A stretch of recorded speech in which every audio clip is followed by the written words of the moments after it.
जिन 5 चीज़ों से हमारे जगत की रचना हुई है, उन्हीं 5 चीज़ों से हमारे शरीर का निर्माण हुआ है। तो पृथ्वी, आकाश, जल, अग्नि, वायु। तो इन 5 चीज़ों से जगत की रचना हुई है और इन्हीं 5 चीज़ों से हमारे शरीर का निर्माण हुआ है। तो परमात्मा का अंश जो है वो जीवनी शक्ति के रूप में निवास कर कर हमारे शरीर के सारे कार्यों को संपन्न करता है। इसीलिए कहा जाता है कि हमारे शरीर में परमात्मा का वास है और परमात्मा हर कार्य को देख रहा है, परमात्मा ही हर कार्य को करा रहा है।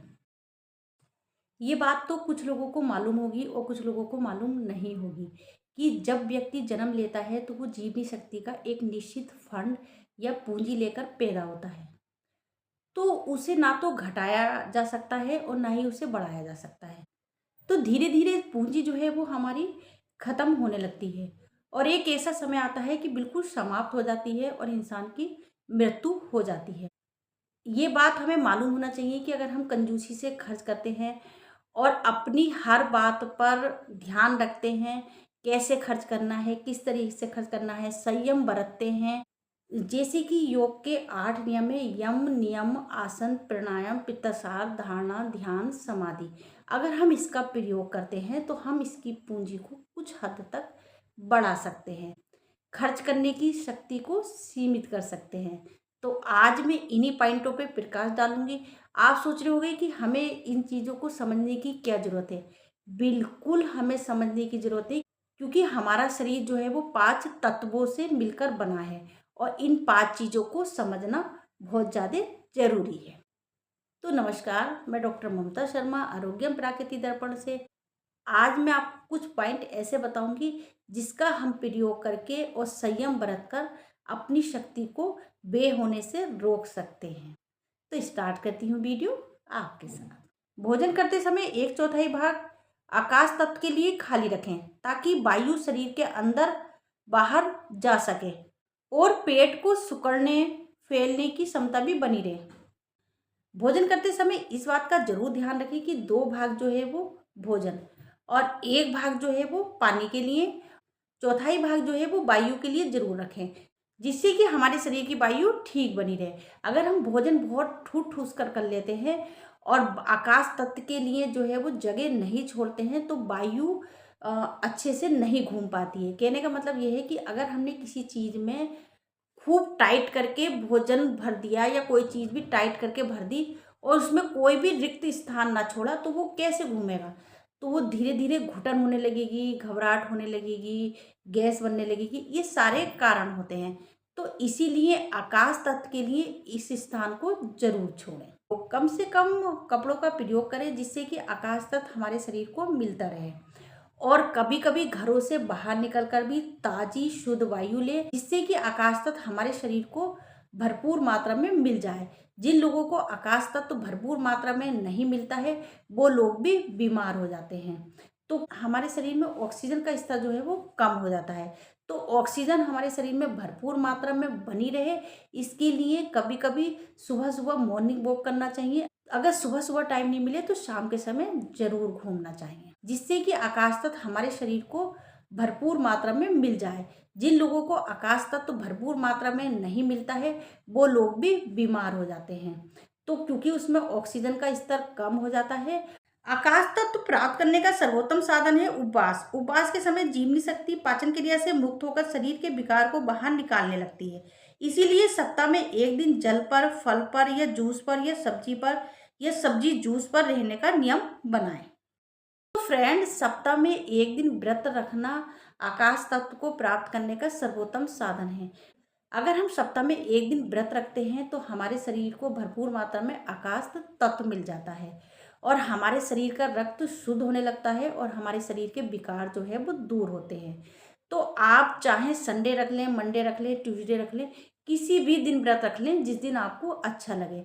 तो उसके अकॉर्डिंग जो है वो भोजन करें तो हमारा शरीर ठीक बना रहेगा और निरोगी बना रहेगा। दूसरे नंबर पे आता है वायु तत्व। वायु स्नान के समय रोमकूप ऑक्सीजन प्राप्त करते हैं, अंदर का विकार बाहर निकलता है। गहरी श्वास से वायु फेफड़ों के प्रत्येक भाग में पहुंचती है। जब फ्रेंड हम लंबी गहरी श्वास लेते हैं तो वायु हमारे शरीर के प्रत्येक भाग में पहुंचती है और हमारे लंग्स जो है वो धीरे धीरे खुलने लगते हैं। तो इसीलिए सुबह सुबह जो है वो अनुलोम विलोम कपालभाति जरूर करें, जिससे कि हमारा रक्त जो है वो धीरे धीरे शुद्ध होने लगता है और हमारे ऑक्सीजन का स्तर बढ़ जाता है। सूर्य स्नान से शरीर को विटामिन ए विटामिन डी की प्राप्ति होती है, रक्त संचार पाचन क्रिया का सुधार होता है। धूप में तेल मालिश करने से अंग जो है वो मजबूत होते हैं। धूप में पके सजीव फल तरकारियों को बिना आग के संपर्क में लाए अगर हम खाते हैं तो सूर्य किरण का सीधा लाभ प्राप्त होता है। तो फ्रेंड, जिनका शरीर कमजोर है, जिनके शरीर में विटामिन डी की कमी है, तो वो धूप में जरूर बैठें थोड़ी सी देर, तो उनके शरीर को विटामिन डी भरपूर मात्रा में मिल जाता है। और अगर वो सूर्य स्नान करते हैं तो उनके शरीर को विटामिन ए विटामिन डी भरपूर मात्रा में मिलता है। तो फ्रेंड, जिनका शरीर कमज़ोर है और जिनके शरीर में विटामिन डी की कमी है, तो वो रोज़ प्रतिदिन जो है वो धूप में ज़रूर बैठें। 15 से 20 मिनट जो है वो धूप में बैठें, जिससे कि उनके शरीर को विटामिन डी की प्राप्ति होती है। और अगर पूरे दिन में ना बैठ सके तो सुबह सुबह की धूप लें, जो कि काफ़ी फ़ायदेमंद होती है। और अगर सुबह की धूप नहीं ले सकते हैं तो दोपहर की धूप लें। आधे घंटे जो है वो धूप जरूर लें, जिससे कि हमारी हड्डियां मजबूत होती हैं और हमारे शरीर को विटामिन डी भरपूर मात्रा में मिलता है। जल तत्व की प्राप्ति के लिए ऊषापान, नेत्र स्नान, जल नेति आदि करें। भोजन के आधे घंटे पहले या 2 घंटे बाद। जल स्नान ठंडे जल से करें, इसमें रक्त की गति तीव्र होगी। स्नान से पहले बाद में शरीर को रगड़ रगड़ कर गर्म करें। गर्म जल के स्नान से पाचन क्रिया जो है वो कमजोर हो जाती है। फ्रेंड्स, जो लोग बहुत ज़्यादा गर्म जल से नहाते हैं, कुछ लोग गर्मियों में भी हल्के गुनगुने पानी से नहाते हैं, तो वो बिल्कुल गलत है। उससे हमारी पाचन क्रिया धीरे धीरे जो है वो कमज़ोर होने लगती है। लेकिन अगर कोई व्यक्ति बीमार है, बच्चे हैं और उनका शरीर बर्दाश्त नहीं कर रहा है, तो वो हल्के धूप में पानी को रख दें और फिर उस पानी से नहाएं, तो वो ज़्यादा फायदेमंद होता है। तो फ्रेंड्स, पृथ्वी तत्व की प्राप्ति कैसे कर सकते हैं? इसके लिए नंगे पैर जो है वो घास पर चलें। धरती पर सोने से पाचन क्रिया ठीक रहती है, नींद अच्छी आती है। मिट्टी मंजन से दांत जो है वो स्वस्थ रहते हैं और मजबूत होते हैं, क्योंकि हड्डी में मिट्टी तत्व जो है वो अधिक होता है। तो फ्रेंड्स, ये तो मैंने आपको बताया कि 5 तत्व जो है वो कैसे कैसे ग्रहण करना चाहिए। और इसके अलावा अगर हम योग, आसन, प्राणायाम करते हैं तो हम अपनी शक्ति को बढ़ा सकते हैं। आसन से जो है हमारी प्रतिरोधक क्षमता बढ़ती है। मेरुदंड जो है वो सीधा रख के आसन करना चाहिए। रक्त संचार में सुधार होता है। रोगों की रोकथाम होती है। कब्ज, गैस, मधुमेह, हर्निया, ब्लड प्रेशर आदि रोगों में उपयोगी है। कठिन रोग, ज्वार से पीड़ित, मासिक धर्म वाली स्त्रियां, दुर्बल आदि को आसन नहीं करना चाहिए। धातुओं को आग में डालने जैसा उनके मल, विकार आदि नष्ट हो जाते हैं। वैसे प्राणायाम करने से इंद्रियों के दोष जो है वो नष्ट हो जाते हैं। प्राणायाम से स्वस्थ व्यक्ति रहकर आयु को बढ़ाने का सर्वश्रेष्ठ उपाय है। प्राणायाम से मनुष्य हर प्रकार के रोग, मानसिक विकार दूर होकर एकाग्रता पैदा होती है। पितामह जी ने जो है वो मृत्यु पर भी विजय पा ली थी, और वो भी उन्होंने योग, आसन, प्राणायाम आदि करके और अपना ध्यान जो है वो एकाग्रचित्त करके इन सब पे विजय प्राप्त की थी। तो हम भी ये विजय प्राप्त कर सकते हैं और अपने इन नियमों का पालन कर सकते हैं। संयम से जीवन बिता सकते हैं। कम खाएं, गम खाएं। कहने का मतलब यह है, जितना भी खाएं थोड़ा खाएं, लेकिन पौष्टिक खाएं। और योग को अपने जीवन में शामिल करें। अगर हम इन चीज़ों को अपने जीवन में अपनाते हैं तो हम अपनी जीवनी शक्ति को कुछ हद तक बढ़ा सकते हैं। व्यर्थ में, मौज मस्ती में, फालतू के साधनों में, फालतू घूमने में अपनी जीवन शक्ति को जो है वो जीवनी शक्ति को व्यय ना करें। जहाँ ज़रूरत है वहीं व्यय करें और जहाँ तक हो उसे बचाने का प्रयास करें। तो आप देखेंगे 100 वर्ष तक जीवन जो है वो अच्छे से आप जी सकते हैं और बिना रोग के स्वस्थ जीवन रह सकते हैं।